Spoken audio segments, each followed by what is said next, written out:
Okay, we saw that Joe Biden take the oath and make that speech.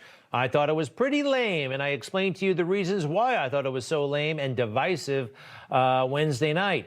Meanwhile, Chris Wallace, that Fox News guy, he swooned. I've been listening to these inaugural addresses since 1961. John F. Kennedy, asked not. I thought this was the best inaugural address I ever heard.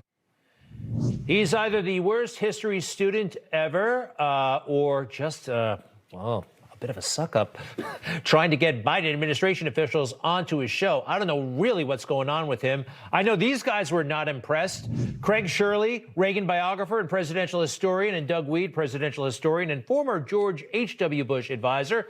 I don't mean to put words in your mouth, but I know, knowing you the way I know you, first to you, Doug, I don't think you found that speech to be particularly extraordinary, but by all means, what do you think?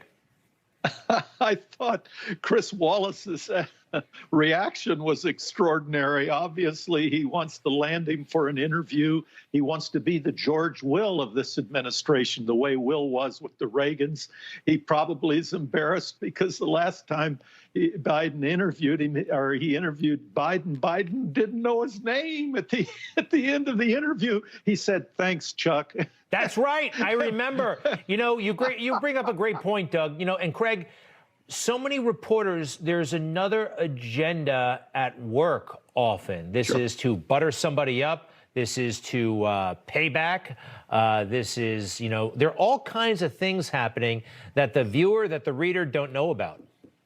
Yeah, and Doug is right. In every administration, there's one court gesture of the national media who his job is to suck up to the president of the United States. David Broder was, the Washington Post was to John Kennedy, and others were to Jimmy Carter. And he's absolutely right. It's just that I don't know what Chris Wallace was watching. I honestly don't.